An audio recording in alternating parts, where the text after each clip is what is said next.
La bienveillance est une clé de réussite à long terme, tant en matière de santé des personnes que de productivité. Le management bienveillant est une puissante source de motivation pour les employés, permettant de créer le désir au sein des équipes. Soupçonné d'être une simple mode, le management par la bienveillance est parfois même considéré comme un acte de faiblesse réservé à quelques managers humanistes déconnectés de la performance. Pourtant, sans bienveillance, pas de performance possible. Dans ce nouvel épisode de Cœur de leader, nous allons évoquer les bénéfices d'un leadership bienveillant et comment nous pouvons devenir un leader bienveillant et exigeant à la fois. Cœur de leader, c'est pour toi, dirigeant, manager ou entrepreneuse, qui veut développer ton leadership pour toucher la performance avec ton cœur. Chaque épisode, tu trouveras des analyses, des clés, des interviews qui vont t'aider à amener ton leadership à un niveau supérieur sans perdre ton humanité. Je te remercie de passer ce temps avec moi aujourd'hui. Vous l'avez compris, le terme de bienveillance n'est plus connoté gentil dans le sens péjoratif du terme. De nombreuses avancées ont été faites dans le domaine du management bienveillant. D'ailleurs, dans les pays nordiques, les sujets de la qualité de vie au travail qu'on appelle QVT et d'un management tourné vers l'humain existent depuis bien longtemps. Et sachez bien qu'aucune politique de qualité de vie au travail ne peut avoir d'impact sans une mutation vers un management bienveillant. Selon une étude réalisée par Cadre Emploi en juin 2019 auprès de 1123 cadres français, la moitié d'entre eux déclarent avoir connu tout ou partie des symptômes du burn-out. Et le management bienveillant peut avoir de l'impact direct sur des facteurs tels que le sentiment de charge de travail, la manque de reconnaissance ou encore le stress. Je vais vous parler là des 5 bénéfices principaux sur la performance que va avoir la mise en œuvre d'une culture managériale basée sur la bienveillance. En premier, on va mettre la baisse de l'absentéisme. Selon une étude de l'Institut Sapiens, le coût économique de l'absentéisme en France est de 108 milliards d'euros annuels. Et une étude de Malakoff-Médéric de 2019 montrait par ailleurs que les 2/3 de l'absentéisme étaient liés directement au stress et à la surcharge de travail. Face à cette situation, un manager bienveillant prête attention au bien-être de ses collaborateurs et collaboratrices et par exemple, n'envoie pas d'email le soir ou le week-end. Et il veille à ce que le recours aux heures supplémentaires reste exceptionnel. Être attentif à la pression exercée sur les salariés engendre une plus grande implication de leur part et une plus grande productivité. De plus en plus d'études prouvent que le bien-être rend plus productif. Et d'après le département d'économie de l'université de Warwick au Royaume-Uni, le fait d'être heureux augmenterait la productivité de près de 12%. Mais le bonheur au travail, ce n'est pas installer un baby-foot à la cafétéria en se disant que cela va détendre les salariés. C'est une posture impliquant un travail de fond pour l'ensemble de la ligne managériale. Quel salarié pourrait être heureux sous les ordres d'un manager incapable de communiquer autrement qu'en lui hurlant dessus ou en lui donnant des feedbacks négatifs, ne faisant jamais de feedback ou ne lui disant jamais bonjour ou alors lui disant bonjour sur le bout des lèvres. On parle aujourd'hui de la grande démission et peut-être que votre organisation est touchée par ce mouvement.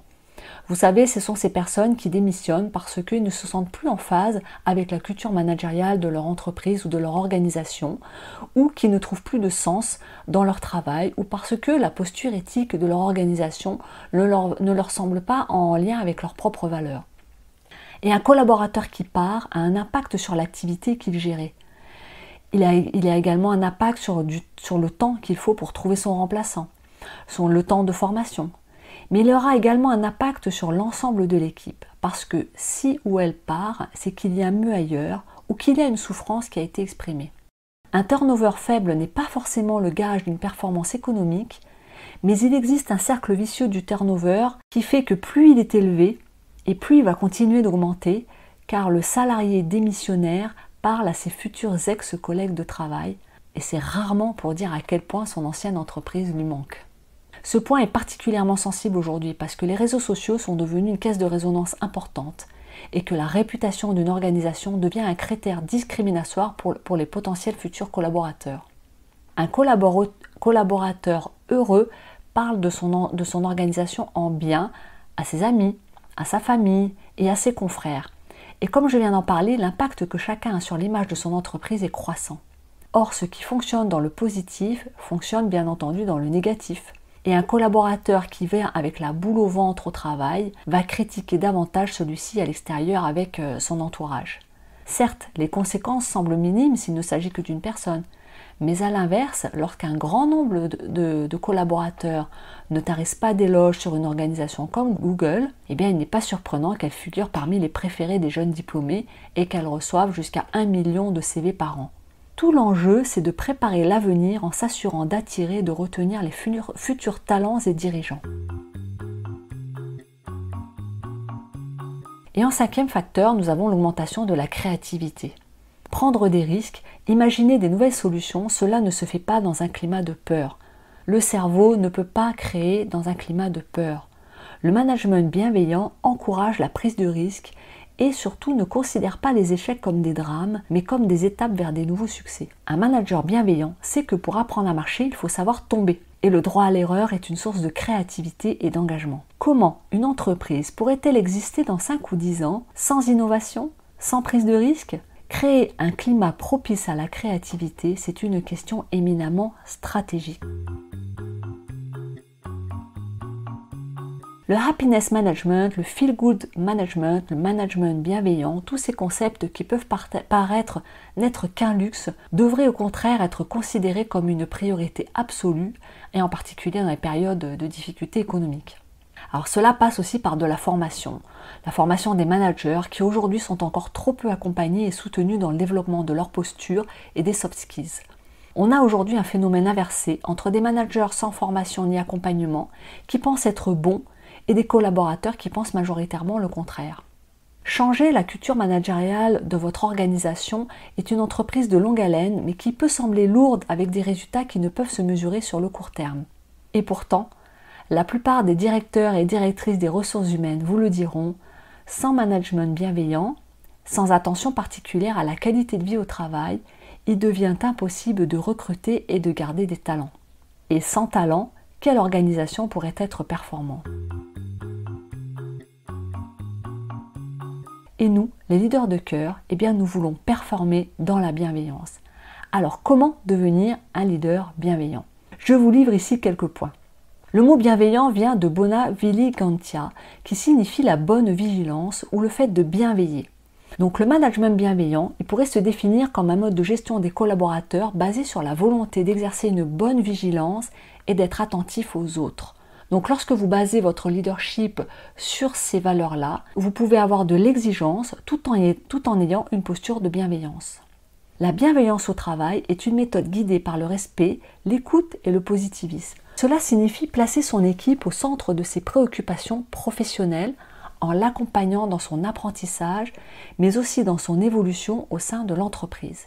Cet accompagnement est multidimensionnel. Il s'exerce autant sur les compétences techniques que sur les soft skills. L'autre chose sur laquelle nous pouvons agir, c'est de faire preuve de gratitude. Le premier exercice que nous pouvons fournir pour devenir un leader bienveillant, c'est déjà d'avoir de l'observation. Avez-vous déjà fait attention aux compliments que vous donnez au quotidien à vos collaborateurs, à vos partenaires, ou avez-vous l'impression de ne faire que des reproches ?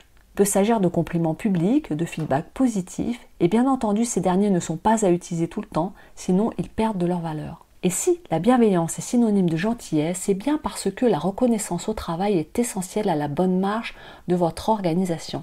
Travailler de son mieux, ce n'est pas juste faire le minimum, c'est surtout s'impliquer et se sentir investi d'une mission. Et dans ces conditions, savoir dire merci, reconnaître les erreurs et complimenter nos équipes quand elles le méritent est toujours une source de bienfaits. L'exercice que nous pouvons faire dès maintenant déjà, c'est de s'entraîner au quotidien à féliciter un collaborateur et à lui adresser des signes de reconnaissance en moins d'1 minute. Il n'y a pas besoin d'en faire une tartine, il suffit d'être simple et synthétique. Ensuite, l'autre chose sur laquelle nous pouvons agir, c'est de personnaliser et de donner du sens. Ça, c'est aussi un aspect du leadership qui est très important. Notre discours doit toujours s'adapter aux caractéristiques, aux compétences de chacun de nos interlocuteurs. Par exemple, si certains sont plus efficaces lorsqu'ils travaillent en totale autonomie, eh bien vous pouvez en avoir d'autres qui auront besoin d'être cadrés pour avancer dans la bonne direction. Par ailleurs, Le besoin de comprendre est humain. Au travail comme ailleurs, chacun de nous a besoin de donner du sens à ce qu'il fait. Prendre le temps d'expliquer à nos collaborateurs le sens de leurs tâches est valorisant.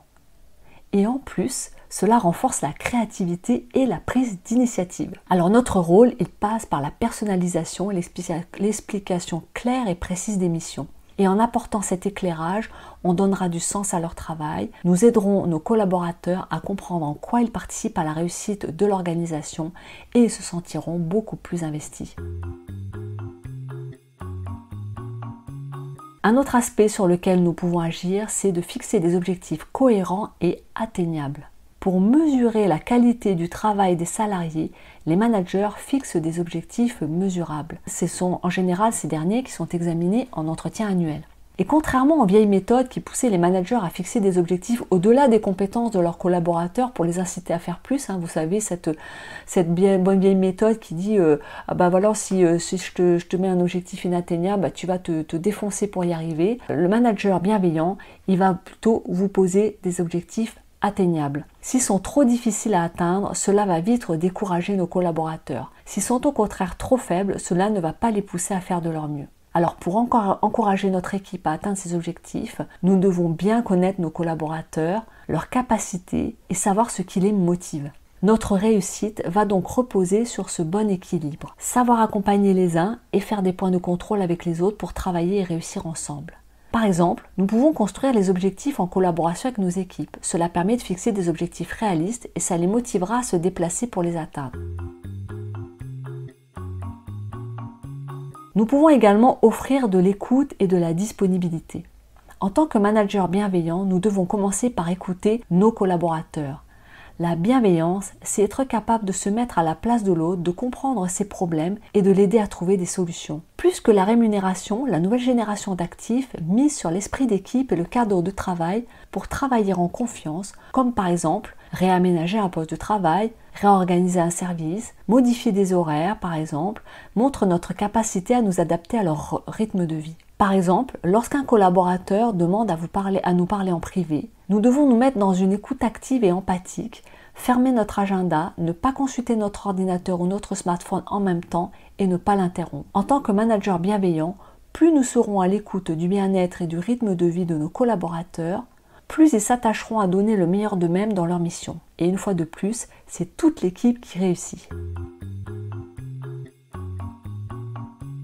Ensuite, faire preuve d'assertivité et de leadership. Leadership, pouvoir, autorité, le management a considérablement évolué au cours des dernières années. Plus soucieux du bien-être de nos collaborateurs, les managers comprennent que leurs performances dépendent de leur satisfaction au travail. Cela veut dire qu'il y a toujours des discussions difficiles à avoir, mais que la bienveillance, c'est savoir être ferme si nécessaire. Et la bienveillance est compatible avec l'autorité. Un manager peut être ferme dans ses positions sans jamais oublier de respecter ses collaborateurs. Par le dialogue et l'anticipation, le management bienveillant sait faire preuve d'assertivité, c'est-à-dire s'affirmer sans dégrader la relation. Nous pouvons également s'autoriser et autoriser nos équipes le droit à l'erreur. Connaissez-vous ce proverbe japonais qui dit « 7 fois à terre, 8 fois debout ». Il signifie que le succès ne peut être atteint qu'après une succession d'échecs et d'introspection. Nos équipes doivent avoir le droit à l'erreur, car c'est en se trompant qu'on apprend, qu'on évolue et qu'on s'améliore. Ce droit à l'erreur contribue à avoir des équipes confiantes, créatives et capables de rebondir. Cela ne signifie pas pour autant qu'il ne faut jamais sanctionner les erreurs. Mais l'important à notre niveau, c'est de sentir quand la sanction aura un impact positif et quand il sera opportun qu'elle soit appliquée. Enfin, nous pouvons nous former au management bienveillant. La bienveillance est une pratique managériale qui s'acquiert avec l'expérience et de la formation ou des accompagnements de type coaching, mentorat. Si vous voulez en savoir plus, contactez-moi. Mes coordonnées sont dans la description de l'épisode ou écrivez-moi à magali@magaliyewenné.com. Et si vous avez apprécié l'épisode, laissez-moi un commentaire ou un avis 5 étoiles. En synthèse, le management bienveillant, c'est un management humain où le respect et la bienveillance font partie du quotidien. Il repose sur une somme de petites choses qui ont un impact positif sur les salariés. Ces méthodes de management basées sur la confiance, le respect et l'écoute offrent des réels bénéfices. Des équipes moins stressées, plus engagées et plus performantes. Le tout dans un cadre de travail plus agréable, plus apaisé et respectueux de chacun des valeurs essentielles des leaders de cœur. Alors qu'attendez-vous pour mettre en place une culture managériale de management bienveillant? Et toi qui veux développer ton leadership pour toucher la performance avec ton cœur, on se retrouve la semaine prochaine.